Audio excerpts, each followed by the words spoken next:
Hello everyone, once again welcome to aptitude corner. तो आज मेरा शिफ्ट IBPS PO का थर्ड शिफ्ट था 19 अक्टूबर का। तो मेरे कितने अटैम्प्ट्स हुए हैं और क्या एनालिसिस है, मैं डिटेल एनालिसिस बताने वाली हूँ। वीडियो लास्ट तक देखिएगा बिकॉज मैंने लास्ट में मेरे पास लाइक रफ शीट थी, तो मैंने जितने आंसर्स हो सकते थे पजल्स के और बाकी इसके मैंने नोट कर ली थी। अदरवाइज़ तो ऑब्वियसली एग्ज़ाम के टाइम पे तो मेरे पास भी टाइम नहीं होता है नोट करने का, लेकिन बाद में मुझे मिल गया था, तो मे भी शायद आपको यूज़फुल हो और आप लोग भी देख सको कि आपका कितना रॉन्ग है या क्या, मतलब आपका क्या आंसर आ रहा। मैं ये तो नहीं बोलूँगी कि मेरा हमेशा ही लाइक राइट होगा, बट अगर मेरा भी कोई मिस्टेक्स है तो डू लेट मी नो कि मेरे कहाँ मिस्टेक्स हो रहे हैं। बाकी अगर वीडियो अच्छा लगा तो प्लीज़ सब्सक्राइब कीजिएगा। तो सबसे पहले रीजनिंग ओपन हुआ था। रीजनिंग में जो मेरे टोटल अटैम्प्ट्स हैं, मैंने यहाँ पर 31 अटैम्प्ट्स की हूँ। ओके, और पहले तो मैं हाईलाइट बता देती हूँ, फिर मैं डिटेल आंसर बताती हूँ। पहले इनइक्वालिटीज़ आया था, इसमें 4 थे। ब्लड रिलेशन 3, ब्लड रिलेशन के आंसर मैं बाद में आपको बताऊँगी डिटेल। सिलोजिज्म थे 4। पेयर फॉर्मेशन अगर किसी को पता तो ज़रूर बताइएगा बिकॉज मुझे टाइम नहीं मिला था ये अटैम्प्ट करने को, मैंने सारे पजल सॉल्व करी थी। मीनिंगफुल वर्ड था, ये मैंने नहीं अटेम्प्ट करी, मेरी एक फ्रेंड ने बताया कि रेड और एरिड दोनों वर्ड बन रहे थे। डू लेट मी नो कि ये करेक्ट है क्या या फिर आपने जो किया वो करेक्ट है क्या। उसके बाद एक पजल थी मंथ बेस्ड पजल, आप लोगों को पता होगा मंथ यहाँ पे मार्च, जून और जुलाई गिवन था और 2 डेट्स गिवन थे, एक ऑड एक इवन, ऑड 9 एंड इवन 26।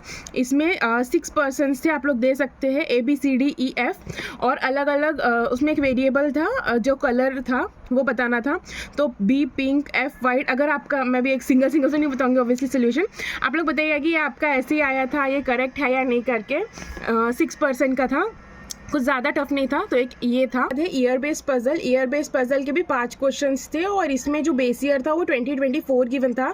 ये टोटल 8% थे। ये आप लोग कंफ्यूज मत होइएगा कि मैंने 64 लिखा है तो ये 1964 या 1950 है, ये नहीं है। जो भी 19s में गिवन था मैंने उसको बेस ईयर 2024 कंसिडर करके ये उनकी एज निकाली हूँ। एक 64 ईयर्स एज का हुआ, एक 50, ऐसा है मेंशन। मैं इसलिए डिटेल बता रही हूँ, बाद में आप लोग को कन्फ्यूजन ना हो। और QTPRVSU ये ऐसा गिवन थे। और एक क्वेश्चन था, इसमें पूछा गया था कि वी के फादर की एज क्या है, हमें निकालनी थी। तो वी के फादर की एज 54 आई थी, उस हिसाब से हमें उनका बेस ईयर बताना था जो कि 1970 इसका आंसर था। आप लोग बताइएगा कि आप लोग का भी यही था क्या। और जो लास्ट में है वो ये है ब्लड रिलेशन। ब्लड रिलेशन के 3 क्वेश्चंस आए थे, इसमें एक कैरेक्टर मिसिंग था, यहीं पे सब लोग कंफ्यूज हो जा रहे थे और यहीं पे मार खा गए कि यार अटेम्प्ट नहीं हो रहे, डाउट आ रहा क्योंकि एक कैरेक्टर मिसिंग था। और एक का आंसर ब्रदर इन लॉ था और एक का आंसर आंट आया था। आप लोग भी बताइएगा कि आपका क्या था। और थर्ड आंसर मुझे याद नहीं, मे बी शायद sister, I don't know exactly, इसलिए मैंने आपको बताया नहीं। जो मुझे श्योर है मैं वही आप लोग को बता रही हूँ। उसके बाद ये एक सर्कुलर बेस्ड पजल था, इसमें 7 पर्सन्स गिवन थे, 3 आउटसाइड थे एंड 4 इनसाइड थे। ये मैं थ्रेड मेथड से करती हूँ अंकुश लांबा सर के, तो आप लोग देख सकते हैं। और अगर आप लोग को इसे समझ ना आए इसलिए मैंने सर्कुलर में भी उसे बनाया है। ये जो ऊपर वाले हैं ये इनसाइड हो रहा है क्योंकि वहाँ पे मेंशन था कि ए इनसाइड फेस कर रहा है और बाकी जो 3 है वो आउट है। तो ऐसा एक सर्कुलर बेस्ड पजल था। आप लोग देखिएगा कि आपका भी यही आंसर आ रहा था क्या। एक बॉक्स बेस्ड पजल से भी 5 क्वेश्चंस आए थे।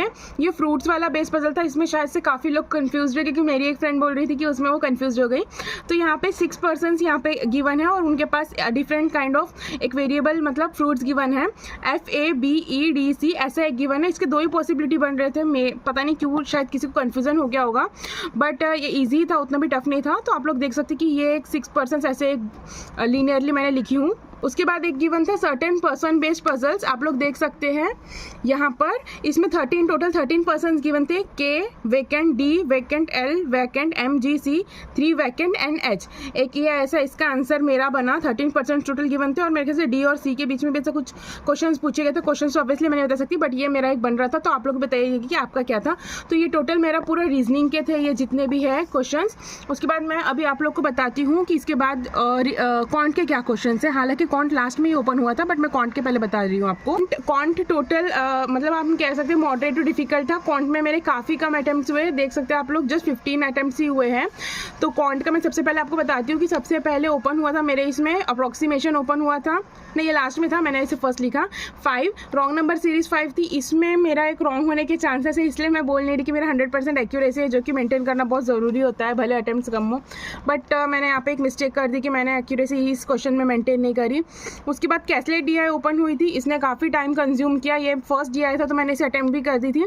उसके बाद एक डबल लाइन ग्राफ पे भी क्वेश्चन थे, 5 क्वेश्चन थे, 2 लाइन ग्राफ गिवन था, एक number of tables and number of chairs का। ये ईजी था, सब बोल रहे थे, मैं इसमें सिर्फ 3 ही अटैम्प्ट कर पाई। उसके बाद डबल बार ग्राफ भी था, ये केक्स पे था, कुछ ओटमील, कुछ चॉकलेट, आई थिंक सो वो केक से रिलेटेड था। तो ये क्वेश्चन आए थे, इसके भी 5 क्वेश्चन थे। अर्थमेटिक था, अर्थमेटिक के टोटल 10 क्वेश्चंस बचे बाकी DI होने के बाद। तो इसमें इन्वेस्टमेंट एंड प्रॉफिट का एक क्वेश्चन मैंने अटेम्प्ट करी थी, जिसका आंसर मेरा 4900 आया था।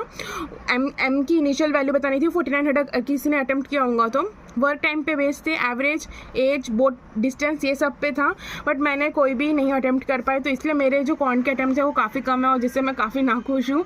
आप लोग बताइएगा कि आप लोग का क्या अटेम्प्ट है कॉन्ट का और आप लोग का क्या है लाइक एक्सपीरियंस है कॉन्ट से रिलेटेड। बाद मैं अब आती हूँ डायरेक्ट इंग्लिश पे। इंग्लिश का जो है पहले रीडिंग कॉम्प्रहेंशन था, 10 to 11 क्वेश्चन इसमें आ गए थे। ये इसका जो टॉपिक कह सकते हैं climate change and green financing and banking से रिलेटेड था, ग्रीन वॉशिंग टर्म्स वगैरह यूज़ किए गए थे। और इसके अंदर एक फिलर क्वेश्चन था, एक सिनोनिम था, एक एंटोनिम था। सिनोनिम एक पैट्रोनाइज किसी का था जिसका आंसर सपोर्ट होना चाहिए, इसका ही है या डिफरेंट, मुझे कुछ याद नहीं आ रहा था, तो आप लोग बताइएगा, मैंने ये टिक करी। सबसे इम्पॉर्टेंट कह सकते हैं लाइक पैराजम्बल, इसमें काफ़ी कन्फ्यूजन चल रहा था। पैराजम्बल का जो टॉपिक कह सकते हैं वो रतन टाटा सर के ऊपर बेस्ड था और इसका जो आंसर है मैंने टिक करी हूँ EBACD। Once again EBACD। आप लोग बताइएगा कि आपने भी यही टिक किया क्या।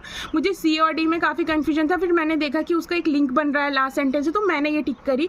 नॉट नेसेसरी कि ये करेक्ट हो, मैं रीजनिंग के पजल्स में तो श्योरिटी बोल सकती हूँ कि मेरा मैक्सिमम टाइम करेक्ट होता है, बट ये फिर इंग्लिश में मैं कभी रिलाई नहीं करती। तो आप लोग बताइएगा। वर्ड स्वैप से 3 क्वेश्चन से, सिंगल फिलर से, एरर डिटेक्शन थे।